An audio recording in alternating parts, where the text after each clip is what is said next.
Bonsoir, nous sommes à 24 heures avant la fête de Purim. Bon, bien sûr, c'est une fête un peu spéciale cette année.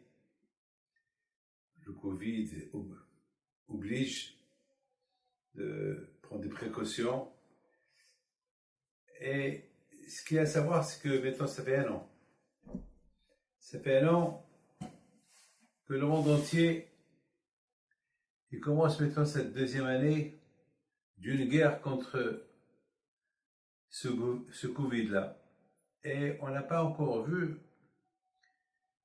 le bout du tunnel. Et ce Covid-là, il change de couleur tout le temps. Nous n'avons jamais vu un virus pareil, malheureusement. Et on attend un miracle de Purim. Le monde entier cherche. Bien sûr, on a ras-le-bol. On veut sortir, on veut voyager. Voilà, j'ai fait 2 vaccins et j'ai pas encore le courage de prendre les reins du voyage. Surtout aujourd'hui, on entend encore le monde est encore très strict, les aéroports fermés, comme déjà ils sont bloqués à gauche et à droite, les pauvres. Et on attend le miracle de Purim. Et bien sûr, on attend vraiment l'espoir du vrai miracle de Purim. Pourquoi je dis le vrai miracle? Parce que si on réfléchit un peu, l'histoire de Purim, au départ, ça a bien commencé, ou pas? Comment ça a commencé? Une fête. Hachvérosh a fait une surprise partie. Une fête. Il a invité le monde entier. Il a montré sa richesse. Les Juifs aussi sont venus. Et les Juifs, ils adorent des soirées. Surtout les soirées gratuites. Ils sont très, très contents. Et en plus, vous savez ce que nos sages disent? Que Hachvérosh, il a fabriqué des millions et des millions, peut-être des milliards de verres. Des beaux verres. Et il a donné l'ordre que celui qui boit dans un verre, il ne faut pas qu'il ajoute dans le même verre. Il peut le prendre et on lui donne un nouveau verre. Vous imaginez le business des verres. Voilà. Donc ça veut dire que lorsqu'on voit le début de l'histoire, c'était super. On croit que cette histoire-là, chacun doit se dire, pour moi la vie va commencer. Voilà, c'est tout. Chacun va croire qu'il est super heureux. On est bien dans cet exil-là. Et ça, c'était à peu près 70 ans après la destruction du premier temple. Donc les Juifs, ils étaient super contents. Une belle fête comme ça. Personne ne s'attendait. Mais à Rabotai, il y avait une personne qui n'avait pas aimé tout cela. Il y avait Mordechai Yehudi. Et lui, il a commencé à crier. Il disait aux Juifs, qu'est-ce que vous faites là? C'est pas votre place là. Allez-y ailleurs. Et sur ce, Rabbi Shimon Bar Yochai alav shalom il dit, quelle est la raison pourquoi les Juifs ont été condamnés à subir cette épreuve de peur de la part de Haman qui a voulu les exécuter, les tuer tous, parce qu'ils ont profité de la fête qu'il a fait à Hachvérosh. Alors maintenant, je vous pose une question. Et alors, imaginez-vous que le roi m'invite. Imaginez que le roi, il m'invite. Alors, d'accord, par respect du roi, je ne vais pas refuser. Attends, le roi, il nous fait une fête, pourquoi on ne va pas y aller? Il a invité tout le monde. Imaginez-vous que le lendemain, le roi va demander, dis-moi, est-ce que la section cachère où les Juifs ils devaient être là-bas, est-ce qu'ils étaient là-bas? Imaginez-vous qu'on dit non, ils n'étaient pas là. Alors, qu'est-ce qui va se passer? Le roi va s'énerver. Il va devenir antisémite. Il va devenir quoi? Ils ne sont pas venus à ma fête? Comment? Il va s'énerver. Alors, les Juifs, ils n'avaient pas le choix. Ils sont partis. Alors que, Mordechai, qu'est-ce que tu veux d'eux? Pourquoi tu leur dis, c'est pas votre place ici, allez-y, allez-vous-en d'ici. Mes amis, c'est vrai, le roi Hachvérosh a fait une grande fête. Ça veut dire, il veut montrer sa puissance, il veut montrer son royaume, il voulait même exposer sa femme, Vashti, au monde entier. Il voulait tout exposer. Mais Aboul, il est fou. Il a voulu tout exposer. Et en plus, tellement qu'il a bu, il était saoul, il a dit à sa femme Vashti de venir toute nue. Toute nue. Vous imaginez, mais c'est impensable. On a fait avec un fou. Alors imaginez-vous que si les Juifs n'étaient pas là, s'ils ne seraient pas venus, alors ce qu'il a fait à Vashti, il aurait fait ça aux Juifs, parce ils ont manqué, comment ça s'appelle, ils ont manqué de kavod.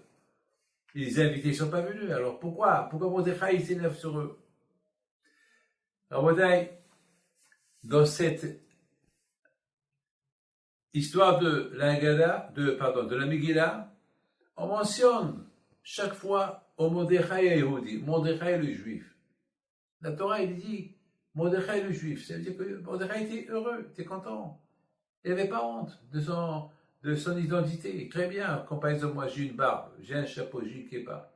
Je suis fier de ce que je suis. Je m'en fous qu'on se moque de moi, je m'en fous qu'on pointe sur moi, qui dit voilà un juif qui passe. Qu'ils le disent. Et alors?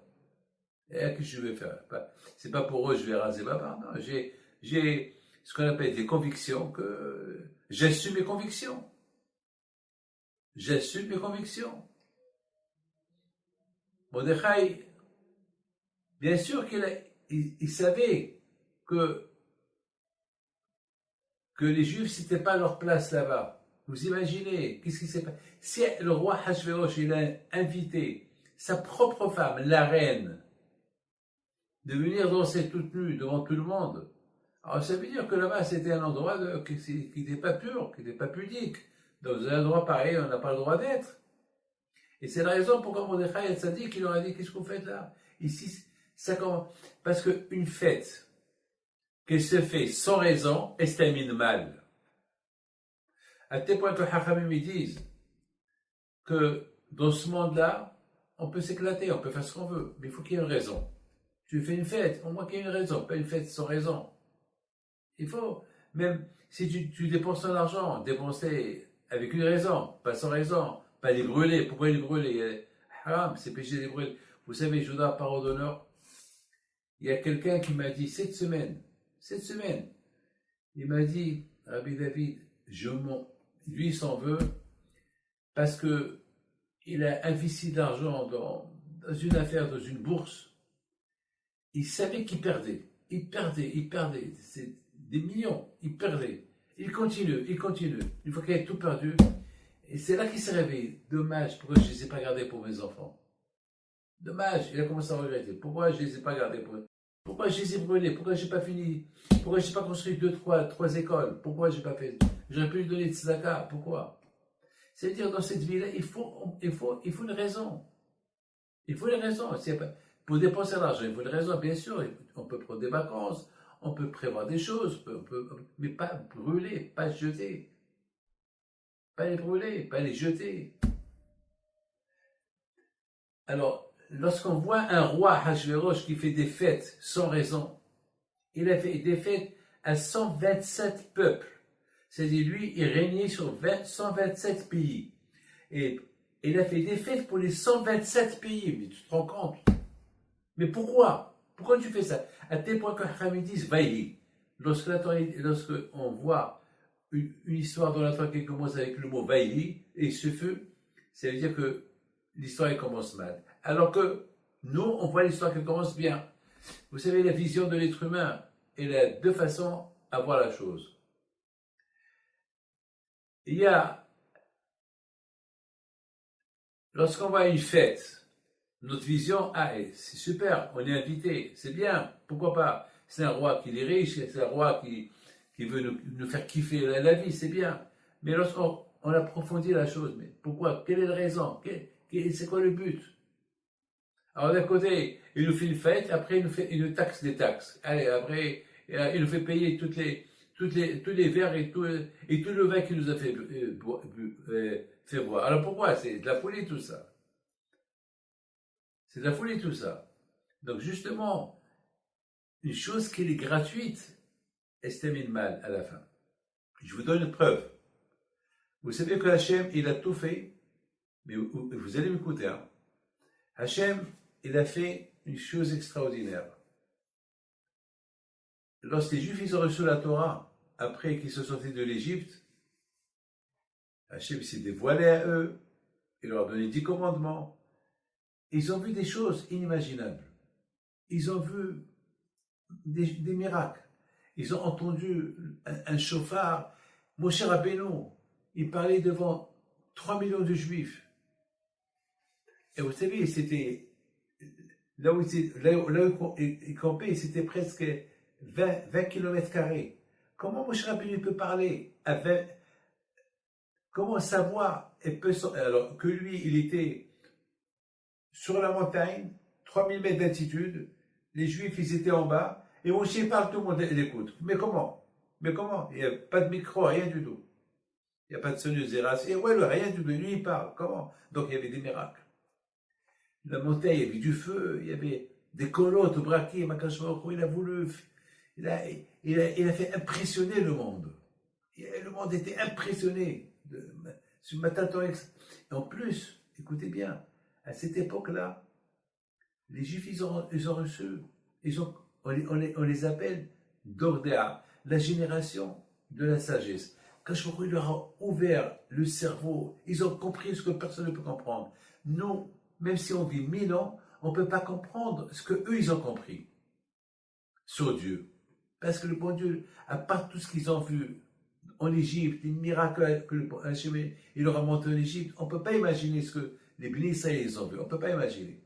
Mais malheureusement, un mois plus tard, ils ont fait le veau d'or. Comment vous comprenez ça? D'un côté, Hachem il leur montre des miracles,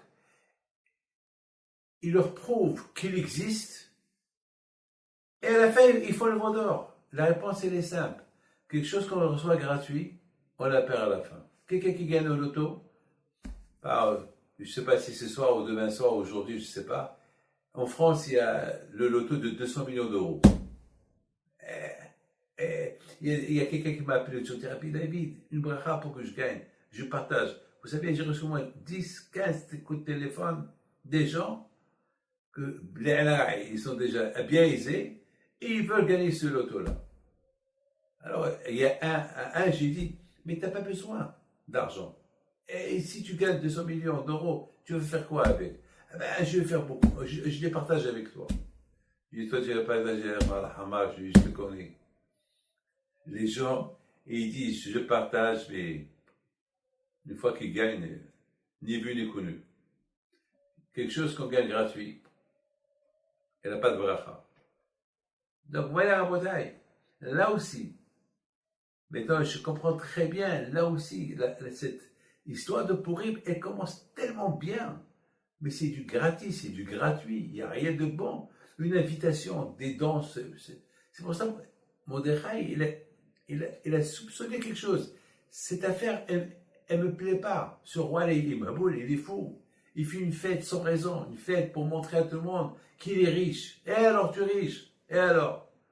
Pourquoi? Parce que tu es riche, tu dois brûler ton argent. Vous savez, jamais j'oublierai, une fois j'ai vu, alors j'étais en France, une fois j'ai vu dans un journal, il y avait un qui voulait allumer sa cigarette, il l'allumait avec Pascal, les billets de 500 francs de l'époque, devant les caméras et tout. Et ça a fait un boom, tout le monde l'ont critiqué. Attends, tu n'as rien à faire, tu brûles. Il y a des gens qui crèvent la faim et toi tu brûles, toi tu allumes ton cigare avec un billet de 500, c'est comme 500 euros, c'est comme ça. C'est de la folie. C'est quoi? Tu brûles ton argent. Hachverosh, il brûle son argent. Et à la fin, on a vu qu'il a tué sa femme. Il a tué sa propre femme. Donc, Mordechai Tzaddik, il a dit, cette fête, elle est bidon. C'est pas de votre place. Mais qu'est-ce qu'il va dire le roi? Qu'est-ce qu'il va dire le roi? Il va oublier. C'est ma boule, il est fou. Il va rien dire. Il va rien dire. N'aie pas peur. Mes amis, je vous pose une question. La fête de Purim, elle signifie quoi pour nous? La fête de Purim, elle signifie que Akadosh Baruch Hu, il peut changer les situations. Ça a mal commencé, ça nous semblait c'était bien, mais c'était pas bien. Regardez, la vision des Juifs et du monde, c'est tout super, tout est bien, c'est une belle fête, il n'y a pas de problème. Mais la vision de Mordechai était d'une autre manière. C'est pas une soirée qui est super. Non, non, c'est pas bien. Quelqu'un qui brûle son argent comme ça commence pas. Ça peut même se terminer mal. Et à la fin, on a vu qu'il a tué sa femme. Et jusqu'à qu'il est devenu fou, il a tué sa femme. Et après, il fallait qu'il lui cherche une femme. Et lorsqu'il cherche une femme, bon, c'est là que vraiment le miracle il a commencé. Vous savez, mes amis, toujours à Kadosh Baruch Hu, il prépare la réfoua, la guérison avant le coup. Déjà, Kadosh Baruch Hu, au moment qu'il a vu que les Juifs, ils ont profité de cette soirée-là, de ces soirées qu'il a fait gratuitement à Hachvérosh, Hachem, il a déjà commencé à préparer la guérison, parce que Hachem, il a vu déjà ce qu'ils ont fait les Juifs, c'est pas bien. Il veut se montrer avec tout le monde, il veut se comparer comme tout le monde. Non. Non. Alors déjà, quand il a préparé, c'est quoi la préparation de la guérison? Que à Hachvérosh, il se saoule un peu plus et il tue sa propre femme. Parce qu'il lui dit de venir nu, et il n'a pas voulu. Il a dit, c'est pas possible. Mais boule, il a traité de fou. Alors ils ont dit au roi, elle te traite de fou. Elle me traite de fou. Oui, elle te traite de fou. Elle te traite de fou. Alors qu'est-ce que je vais faire? Alors tu es là. Alors il était saoul, il a perdu un peu la tête, il l'a tué. Le lendemain, il se réveille, il appelle Vachi, mais t'as oublié, hier soir tu l'as tué. Alors là, il a tué ceux qui l'ont tué, ceux qui l'ont mal conseillé. Et là, ça a commencé. On lui cherche une femme. Et à la fin, il tombe sur Esther Amalka. Regardez, à Rabotai, c'est ça, en 2 mots, c'est ça l'histoire de Purim. L'histoire de Purim, elle a commencé très mal, bien. Après, on a réalisé qu'elle était très mal. Et à la fin, la situation, elle continue jusqu'à le mariage de Mordechai, de Hachvérosh et Esther. Et Haman, il s'est levé, et il a voulu tuer les Juifs. Et après, c'est Esther qui est rentrée au milieu, jusqu'à... Ah, maintenant, je vous pose une question. Qu'est-ce qu'on déduit de cette fête? Qu'est-ce qu'on déduit de cette fête? Dites-moi, qu'est-ce qu'on va déduire de cette belle fête? Quoi? Ben, mes amis, de cette belle fête, déjà, il nous est sorti plein de choses. Que Am Israël, le peuple juif, il doit être uni. C'est tout. C'est très important l'union. Il doit être uni, l'union. C'est très important. Que chacun, on a vu comment cette fête-là elle se termine, comme elle commence le vendredi, on donne des cadeaux, on donne de l'argent aux pauvres, et on donne des cadeaux, chacun à ses amis, on fait des allers-retours. C'est ça. Et bien sûr, cette fête-là, on la compare à Matan Torah. Matan Torah, Hachem nous a donné la Torah avec ce qu'on appelle Kolot Brakim. Kolot Brakim. Akash nous a impressionnés avec Matan Torah. Hachem, il a fait des miracles à Matan Torah. Mais comme je vous ai dit, les choses qu'on reçoit, vous savez, Rabbi Haïm Pito, mon grand-père, pour qu'il devienne Rabbi Haïm Pito, un grand tzaddik, c'était pas facile. Il a travaillé sur soi-même. Rabbi Shimon Bar Yochai, Rabbi Mim'alnes, tous ces tzaddikim, vous croyez qu'ils sont devenus des grands tzaddikim gratuitement? Non. Ils ont travaillé dur pour arriver où ils sont arrivés. Les Juifs qui ont quitté l'Égypte, en 24 heures, ils sont devenus des prophètes, tout ce que vous voulez. C'est du gratuit, c'est comme quelqu'un qui a gagné au loto. Donc ils ont tout perdu. Mais à l'époque de Purim, c'est écrit Kimo Vekiblu. C'est écrit qu'après que les Juifs, ils ont vu les miracles que Hachem a fait avec eux. Et maintenant, ils ont compris qu'il faut être être heureux de leur judaïsme, être heureux de servir le bon Dieu, de croire en lui, d'avoir les monnaies en lui. Ils ont découvert que maintenant, il n'y a que Hachem. Il n'y a qu'un Kadosh Baruch Hu. Ils ont découvert qu'il faut le servir. Ils ont découvert que Hachem, on ne savait pas que tu nous aimais comme ça, avec tout le mal qu'on a fait. On avait peur de notre judaïsme. Et toi, tu nous as montré que, voilà, lorsque vous êtes fiers de votre judaïsme, voilà, tout le monde vous honore. Tout le monde vous honore. Ils ont découvert ça. Alors là, ils ont accepté la Torah avec joie. À Matan Torah, lorsque Hachem nous a donné la Torah en première fois, c'était avec la peur. Kolot Obrakim. Avec la peur. Il y avait des voix, il y avait Moshe qui crie, il s'étonnait comment Moshe peut crier que sur 20 kilomètres, on pouvait entendre sa voix, mais c'est de la folie tout ça. Eh bien, à l'époque de Haman, la peur qu'ils ont eue de Haman, c'était comme Kolot Obrakim, c'était comme cette peur-là. Ils ont fait une grande teshuva et Baruch Hashem. Ils ont tout accepté. Ils ont accepté la Torah avec joie. Donc finalement, Purim, c'est accepter la Torah avec joie. C'est comme s'ils ont reçu la Torah encore une nouvelle fois. Mes amis, écoutez bien ce que je vais vous dire. Vous savez, on vit dans un monde aujourd'hui, c'est pas que tout le monde ils veulent des preuves qu'il y a Dieu. On nous demande, c'est qui Dieu? Montre-moi Dieu. Alors, il faut savoir comment répondre à ce monsieur-là. Moi, beaucoup de fois, ça arrive des gens qui me disent, montre-moi. Alors, je leur dis, je ne peux pas vous montrer, c'est à toi de les découvrir. Hachem, il se découvre à ceux qui veulent le découvrir. Hachem, il ne se découvre pas à ceux qui ne veulent pas de lui. Celui qui cherche, qui dit, montre-moi, alors pourquoi lui ne découvre pas? Pourquoi tu veux que je te montre moi? Chacun, il voit Dieu à sa façon. Le voir, c'est impossible, mais le sentir, oui. Et si quelqu'un, on lui demande, alors prouve-moi qu'il y a Dieu, si c'est pas lui prouver, c'est un problème pour lui-même. Donc ça veut dire que lui-même, il n'est pas convaincu. C'est tout. Moi, je me rappelle une fois, j'étais chez un grand rabbin à Rabshach, à la Shalom. Une fois, il m'a dit, pendant qu'on discutait avec lui, il m'a dit une phrase simple. Il m'a dit, vous savez, celui qui va avoir la émona, la foi en Dieu, ça commence le matin. Alors ce matin, la personne, il se réveille, il voit ses mains qui bougent, il voit qu'il entend, il voit qu'il marche, il voit qu'il s'habille. Quoi, c'est un robot? C'est une force du ciel qui lui a donné tout ça. Donc ça suffit de voir ces réactions-là et tu vas avoir les mots en Dieu. Mais malheureusement, scientifiquement, ils disent, ouais, l'homme il a été conçu comme ça, papa. Mais attends, l'homme il est pas venu tout seul, il y a un créateur qui l'a créé. Vous savez, mes amis, dans le monde,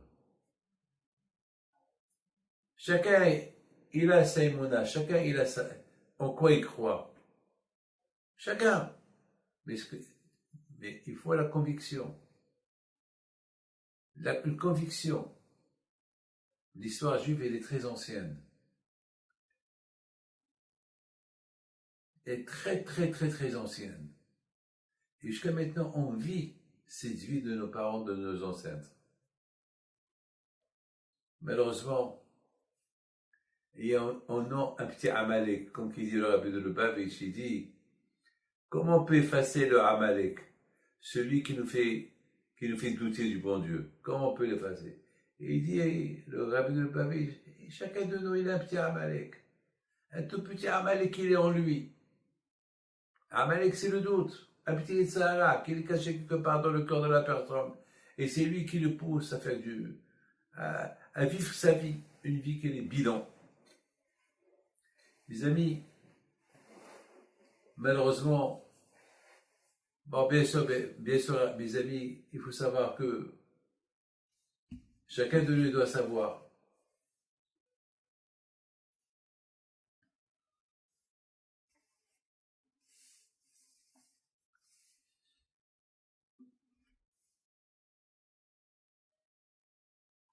la Torah nous dit détruisez le Amalek. Mais on ne sait pas où il est Amalek. Il se trouve où? Où je vais le chercher? Ben cherche-le en toi. Si tu as des doutes sur Dieu, c'est que tu as un petit Amalek en toi. Mes amis, à mon avis, la seule façon pour détruire Amalek, c'est les histoires de Tzadikim. Vous savez, ça fait longtemps qu'on prie. On a beaucoup prié pour notre ami hier. On l'a appelé Baruch Mordechai Ben Frehag Knafo Alav Shalom. Malheureusement, il nous a quittés hier soir. Malheureusement. Et en ce moment que je vous parle, il est dans l'avion pour venir l'enterrer en Israël. Vous savez, il y a une histoire qu'on raconte sur le Hazon Ish. Une fois, il y avait un monsieur qui était gravement malade.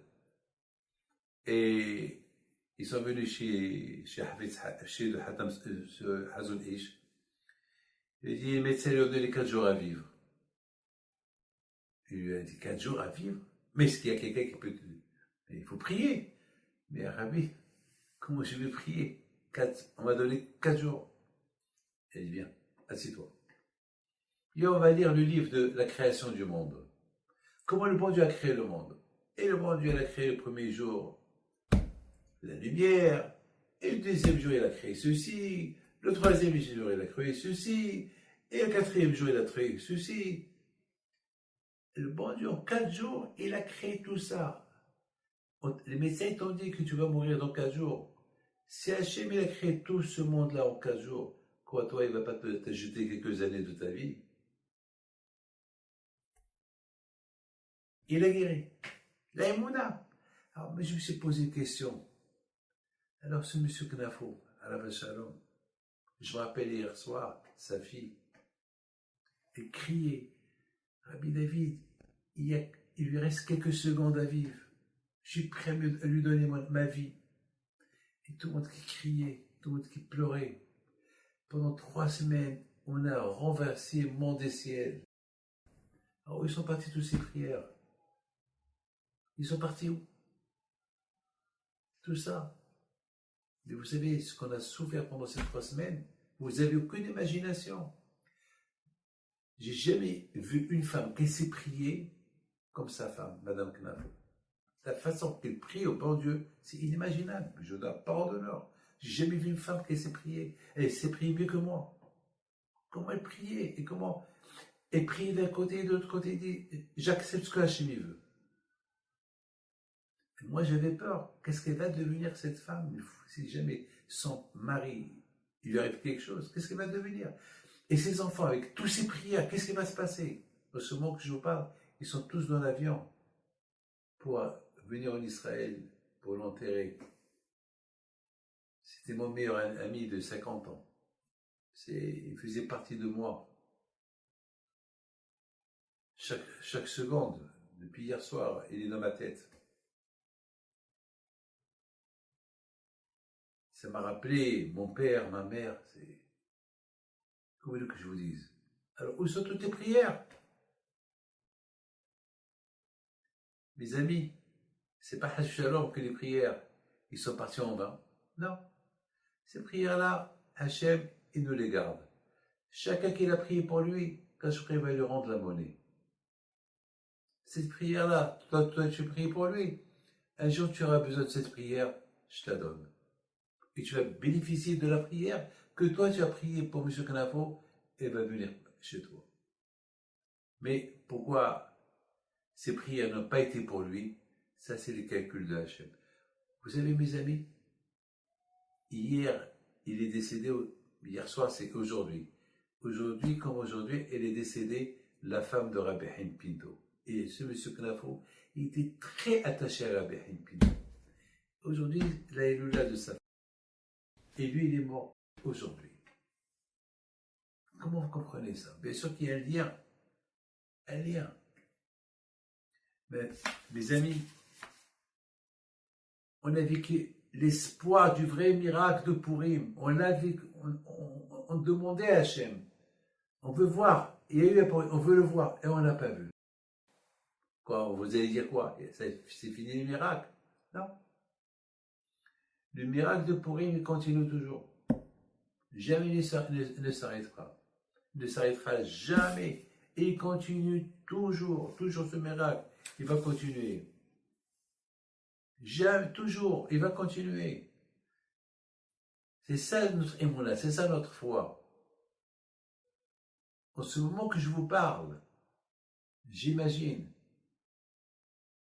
toute sa famille sont dans l'avion, lui le pauvre, il est dans la soute à bagages. Je ne veux pas vous, imaginez-vous, ça nous pousse à prier à Hachem, s'il te plaît, ça suffit. On veut le vrai miracle, on aura le bol, on ne peut pas vivre tout ça. Et ce corona qui est encore là, on ne sait pas où on va arriver, on ne sait pas encore, bien sûr. Je voudrais vous raconter une belle histoire de M. Knafo alav shalom, lui qui avait une grande émouna, très grande émouna.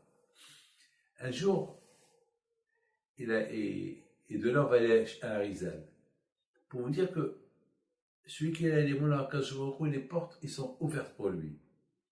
Un jour, c'est une histoire, elle date peut-être une quarantaine d'années, peut-être même un peu plus. C'était sa fille, Fabienne, elle devait partir en France pour faire ses études. Elle a pris, donc à l'époque, pour faire un passeport marocain au Maroc, c'était pas facile, c'était très dur. Et surtout, pour aller en France, il fallait avoir plein de papiers, c'était pas facile. C'était pas facile. Bon, finalement, ils ont connu quelqu'un, ils sont arrangés, ils sont partis à l'ambassade de France pour faire le visa, le passeport marocain, et ils ont tout rempli. Bon, il fallait venir l'après-midi chercher le visa et le passeport. Écoutez bien cette histoire. Je ne sais pas qui va le croire, mais vous n'avez pas le choix. Il est méthode, en ce moment que je vous parle, il est le pauvre, il est déjà 100%, il écoute ce qu'on dit sur lui. Parce que déjà, l'émouna qu'il avait ce monsieur-là, elle m'a dépassé. C'est comme l'émouna, le miracle de Purim. Lorsqu'ils ont vu que c'était la fin, alors ça y est, il leur restait une seule chose, prier à Kadosh Baruch Hu. Prier, ils ont cassé. Alors là, c'est une prière collective. C'est tous les Juifs ensemble, ils ont prié. C'est pas un ou deux, parce que c'est pas un ou deux, trois qui étaient condamnés. C'était tout le monde. Hein, donc tout le monde, bam, alors là, c'est une bombe atomique, une super bombe atomique, qu'elle a détruit elle a cassé tous les obstacles pour que Hachem, il change de créer, et tout s'est renversé. Et là, les Juifs, ils ont compris que les choses qui viennent gratuitement, il faut faire beaucoup attention. Il faut travailler pour réussir. Vous voyez, c'est facile d'être juif. La religion juive, c'est très dur. Très, très dur. Très, très dur. Très, très dur. Ça, c'est péché, ça, c'est péché, ça, c'est péché, ça, c'est péché. Tout est péché. Il y a une fois quelqu'un qui m'a dit rapide, même se gratter pour se laver les mains. Alors, tout est péché, on ne peut rien faire.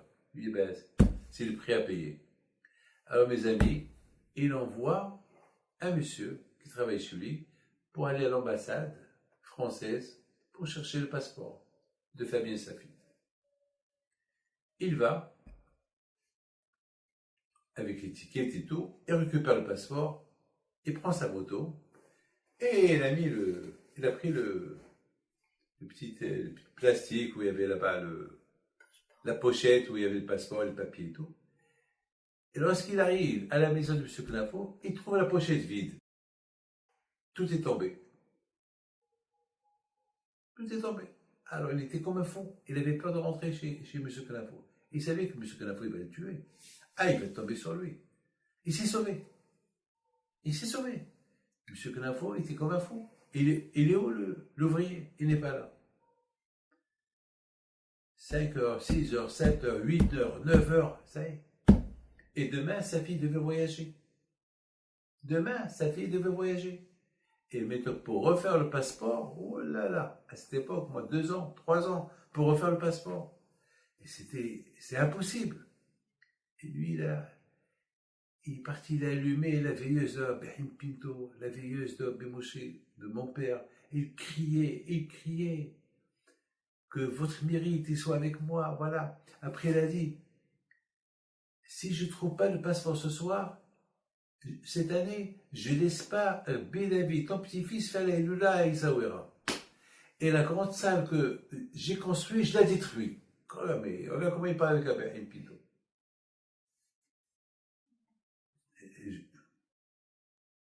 Bon, je n'étais pas content de lui, heureusement, parce que peut-être qu'il m'aurait donné un coup de poing. Mais à Kolpalim, et sa femme, chaque fois, elle lui dit, Martouché, calme-toi. Non, je ne me calme pas, comment je vais faire?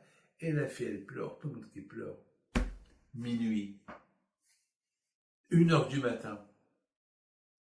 Et chaque fois, il ouvre le balcon pour voir, est-ce que quelqu'un il va le trouver et lui ramener? Vers 3 heures du matin, il entend quelqu'un. Ah oui, il a dit, attention, Rabbi Haïm Pinto, si d'ici demain je ne retrouve pas le passeport, voilà, je te promets que je vais et je détruis la chambre. Ceux qui connaissent Essaouira, la salle d'Essaouira au cimetière, là où on fait des fêtes, ben c'est cette salle. Je la détruis. Vers 3 heures du matin, il entend quelqu'un qui tape à la porte. Il dit à sa femme, c'est quelqu'un qui tape à la porte. C'est le passeport. On a trouvé le passeport. C'est Rabbi Haïm Pinto qui me l'a envoyé. Il ouvre la porte. En général, regarde, attends, peut-être c'est un voyou, peut-être c'est un... Non, il ouvre la porte. Il voit un monsieur avec le passeport et les papiers dans ses mains. Il prend le monsieur, il le fait rentrer à la maison, il prend le passeport et regarde le passeport de Fabienne. Comment tu l'as trouvé? Viens, je t'en prie, ne t'énerve pas, ne t'énerve pas, ne t'énerve pas, ne t'énerve pas. Alors rentre, je te donne un whisky. Non, je suis musulman, je n'ai pas le droit de boire du whisky. Barakallahu fik. Ah, je te donne du vin. Non, haram, je ne bois pas. Il était tellement excité, heureux, jusqu'à que... Alors je te donne quoi? Je n'ai rien du tout. Comment tu l'as trouvé? Redat le walidin. Je respecte mes parents. Il lui dit, j'ai trouvé ce passeport dans la rue, dans une rue de Casablanca. Donc c'était pas loin à côté de... Je l'ai ramassé, je l'ai gardé. J'ai vu, il appartient à un juif.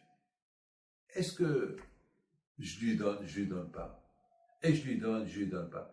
Et dans sa tête, il dit, le pauvre, sa fille la pauvre. Bon, demain, Inch'Allah, je vais les rendre.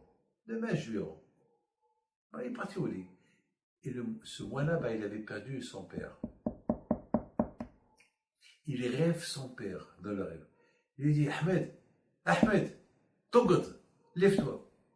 Tu vas aller rendre le passeport à son propriétaire. Parce qu'il est en train de crier, il va détruire le monde. Va tout de suite, rends-lui. Si tu le rends pas, tu m'écoutes. Il se réveille, il a eu peur. Il va chez sa mère. Imma, oui, réveille-toi. Voilà. Il dit, Oudi, va le rendre. Comment tu vas faire? Eh ben, je vais aller à pied, je ne sais pas. C'est à peu près une demi-heure d'ici. Et voilà, regarde les Walidines, va. Il arrive, passe dans le passeport, il y a l'adresse, il y a tout. Il dit, voilà le passeport, voilà. Mais qui va croire à cette histoire? Ça veut dire que Rabbi Haïm Pinto est intervenu même dans le rêve. Pour que le père de ce monsieur, il va chez son fils, celui qui a trouvé le passeport pour qu'il lui rende. N'attends pas demain. Demain, ça fait le voyage. Pas maintenant. Il lui a donné un peu d'argent, il n'a pas voulu. Il a dit là, Anna, je veux pas, Atabaraka, ce que j'ai fait ça pour mon père. Non, je veux rien du tout. J'ai fait une mitzvah, une bonne action. C'est une histoire que toujours Mardochée Knaf nous racontait, à la Shalom. toujours nous raconter cette histoire. Il y avait encore une chose que je veux vous dire sur ce tzaddik-là qui nous a quittés hier soir. Chaque mercredi soir, il écoute le Zoom, il écoute le cours de mercredi soir. Et toujours après le cours du mercredi soir, il m'appelle pour me dire, Rabbi David, merci, tu nous fais visiter les tzaddikim, merci, merci. Et on parle en arabe, on parle. Vous savez, je vous donne parole d'honneur parfois, lorsque quelqu'un est malade, que ce soit des arabes, des musulmans, que ce soit des catholiques, que ce soit des juifs, parce qu'il est un commerçant, il a des clients de toute religion. Et lorsqu'il entend un de ses clients malades, il m'appelle une fois, deux fois, trois fois, quatre fois. Et après, allume la bougie. Il avait l'aïmouna. Alors, à Boutaï, ce soir, on est à la veille de Purim. La veille de Purim, c'est la veille. Purim, c'est comme Matan Torah. Purim, c'est comme Kippour.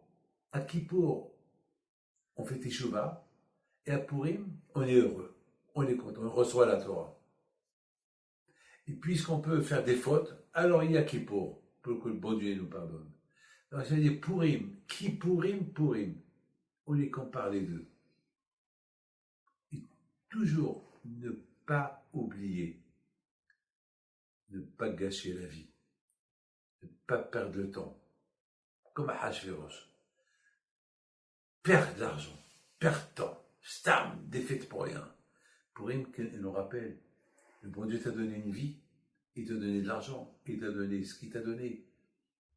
Profite, ne le gâche pas, ne le jette pas. Ne le jette pas, profite de ta vie et fais du bien. C'est ça Purim. Purim, et le bon Dieu nous a comblés dans cette fête de Purim de beaucoup de mitzvot. On a reçu la Torah avec joie, faire le bien, et surtout, ne pas avoir honte de notre identité. Il ne faut pas. C'est une leçon spectaculaire. Ne pas avoir honte de ton identité. N'aie pas honte de dire que tu es juif. N'aie pas honte de faire ta prière. N'aie pas honte de dire je crois en Dieu. N'aie pas honte. C'est ça pour elle. Demain, c'est le jeûne, si Dieu veut. Et on a reçu beaucoup d'élèves pour vous bénir. Donc, on va aller maintenant chez Arizal à Kadosh. Arizal en direct, quelques minutes là-bas. Après, on va faire Hafrashat Halla, Be'azat Hashem, et on verra des Yishuot. Vous savez ce qu'on les Yishuot? Les miracles, Be'azat Hashem. On va voir des miracles, Be'azat Hashem. Et le plus grand miracle, c'est, on a commencé avec le Covid, on termine avec Purim. On termine avec Purim, Be'ezat Hashem.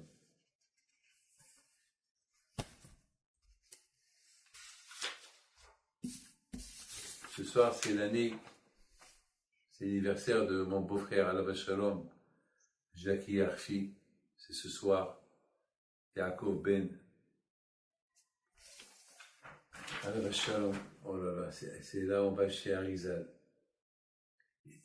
Yaakov, Jackie Ben Yahya Harfi. Et Albert Abraham Lasri, Justine Rivka Bat Fibi, Masliach, Rav Shalom Assoulin, Alav Shalom, Ben Rachel. Les mémoires de Léon Yehuda Haddad. Et la mémoire de notre ami Henri Maklouf Ben Zora Bergel. Dieu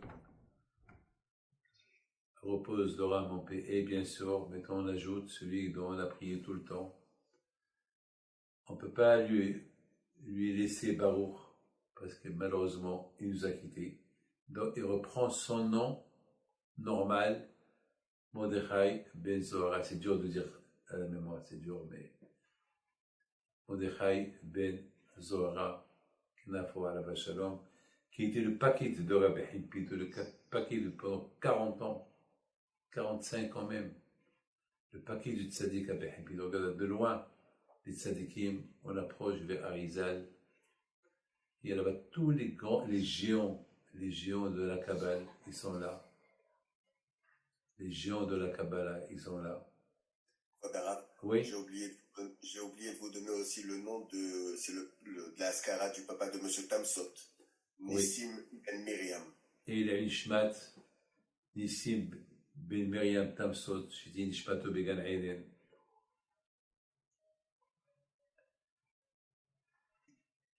Ici, c'est Tzfat. Vous êtes en direct à Tzfat. Voilà, tous ces tzadikim qui sont là.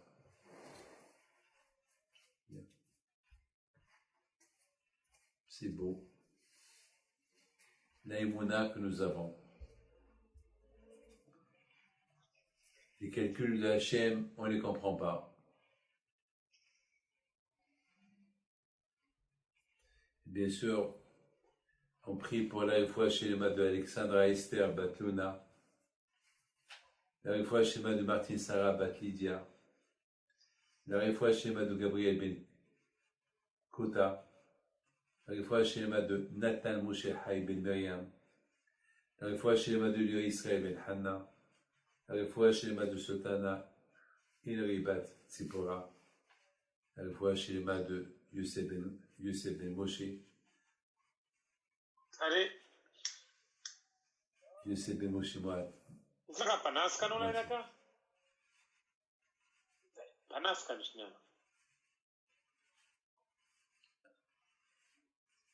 On est toujours à Tzfat.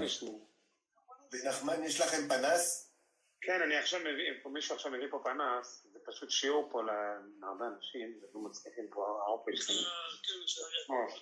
Voilà, Rabotai, Arizal Akadosh. Priez, priez. Vous savez que ce soir, c'est des milliers, des centaines de milliers de personnes ce soir, ils se rendent à Tzfat et Arizal. Et à cause du Covid, c'est interdit. Il n'y a eu pas une émission spéciale pour être là. Alors que le mérite de Arizal Akadosh soit avec vous, Keneratson. Parce que la fête de Purim, c'est la fête du miracle. L'espoir du vrai miracle, pas que un miracle, le vrai miracle. Le vrai miracle. Alors, Arizal Akadosh, il disait, aime ton prochain comme toi, c'est la base de toute la Torah. Chaque jour, lorsqu'on fait Shema Israël, on doit dire, je suis prêt à aimer mon ami, mon copain et faire ce qu'il veut. Et c'est ce que nous avons reçu à Purim. Tout ça, c'est des grands tzadikim. C'est des tzadikim qui sont enterrés là depuis 500 ans. Il y a même certains tombes ici à Tzfat qui sont là depuis 2000 ans. Comme Bishmon Bar Yochai, presque 2000 ans. Bibi Balanes.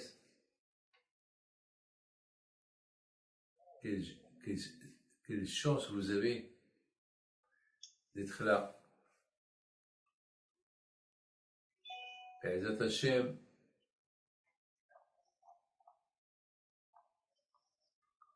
on verra Mashiach, Be'ezat Hashem, avec Mordechai el Tzadik,